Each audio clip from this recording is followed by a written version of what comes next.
mornings, or does it? Think about the last time you were tired. Maybe you had a long night studying, had to play at a game, or had a really early morning. You probably grabbed a cool looking can, like those, that promises instant energy. Some of you, like me, drink Alani's or any energy drink, but I'm probably worse than you guys are because I have Alani almost every day, or I have a caffeinated hometown drink at my Stanley.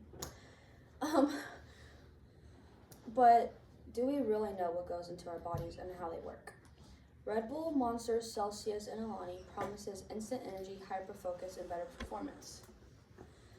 A couple of points I will be covering are the common ingredients found in these drinks, how caffeine affects your body, and the risks and benefits of drinking. If you look at the ingredient list like that on almost every energy drink, you'll find 4 primary components: caffeine, sugar, B vitamins, and amino acids. Many brands also add herbal stimulants such as guna or ginsen's is a seed extract that contains even more caffeine than a coffee bean, meaning you're getting double the dose of stimulants without even realizing it. The amount of sugar in a single can is often a lot. One standard 16-ounce can of an energy drink can contain over 50 grams of sugar, which is far more than a daily recommended limit. Sugar provides a fast burst of energy because it quickly enters the bloodstream as glucose. However, the sudden Center of Disease Control and Prevention says your body produces large amount of insulin to manage an energy drink. Once the sugar is processed, your blood sugar levels drop, which is what makes energy drinks feel so filling. Almost every can boost is about as high as 10% of the body,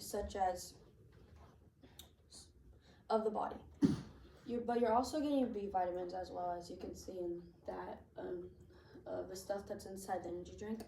But the B vitamins that you get is B6 and B12. These are essential for converting food into energy. They do not actually give you energy though. If you are not deficient with the vitamin, taking extra won't make you any more energetic. It is essentially a marketing to make the drink seem healthier even though they're not. Amino acid is naturally found in the body and has a big role in the nerve signaling and muscle function, while it's often marketed as a focus booster. According to the Harvard T.H. Chan School of Public Health, they say that the tiny amount added to the drink likely has like a little to no unique energy boosting effect on its own. It mainly works in combination with the massive dose of caffeine. Now that we know what's actually inside these energy drinks, let's look at how these ingredients, especially caffeine, can affect your brain and body to create the energy feeling. The main source of an energy drink is caffeine.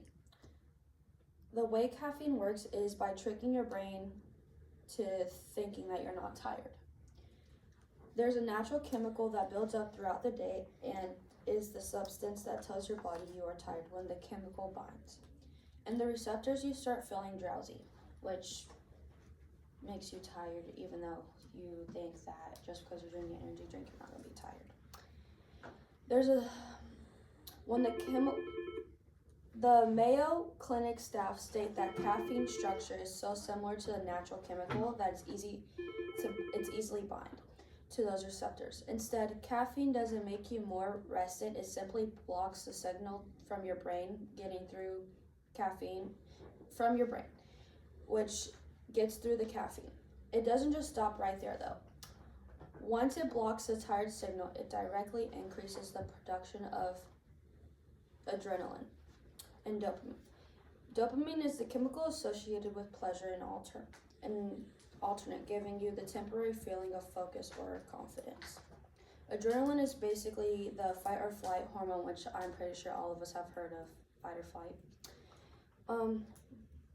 Which is why your body physically responds by raising your heart rate and blood pressure that and that blood pressure. This brings me to the physical effects energy drinks can contain. So with people, well, sometimes like me when I'm drinking energy drinks, sometimes I drink 2 a day, which is really bad, don't do that. I get really shaky, which is basically your brain telling you that like this is not good, like you need to stop. I don't listen to my brain, obviously. But these energy drinks can contain anywhere from 100 to over 300 milligrams of caffeine per can. For reference, a normal cup of coffee is about 95 milligrams, but consuming large amounts quickly can activate your nervous system too aggressively. The overstimulation as well leads to the effects of feeling jittery, anxiety, or headaches. Sometimes for me, this is gonna sound bad, but sometimes for me, when I don't have an Alani or any caffeine, I get a really bad headache, which means I'm kind of like addicted to them. But yeah, but it's by getting headaches, it's basically your body struggling to handle not having an energy drink after having them for so long. Since caffeine gives you quick energy, it's easy to see why people use it. But like anything else, energy drinks have both benefits and risks. The benefits and risks of drinking energy drinks are fairly simple but complicated at the same time. When you consume an energy drink, when energy drinks are consumed, it is a responsible way. There are some measurable benefits. The benefits of drinking the drinks. The boost of the caffeine can improve alertness, focus, and reaction time. For someone driving long distance or working a hard shift, the temporary feeling can be useful. They are also helpful for athletes during short bursts of activity through the hydration aspect, but these benefits are outweighed by the long list of risk for teens. One of the most intimated problems is the sugar crash. This can leave you feeling more sluggish than before, but more seriously, according to the Harvard T.H. Chan School Public Health, regular consumption could lead to sleep problems because the half-life of caffeine is several hours, meaning it stays in your system long after you finish the drink. It can also cause dehydration and a danger risk increase. The heart rate due to the combination of multiple stimulants. But John Hopkins Medicine also warns us that teens are more sensitive to caffeine than adults, making side effects like anxiety and restlessness stronger and more intimate. The combination of high caffeine, sugar, and herbal stimulants can be rough on a developing body, or rapidly drinking multiple cans can lead to serious health issues, including heart problems and irregular.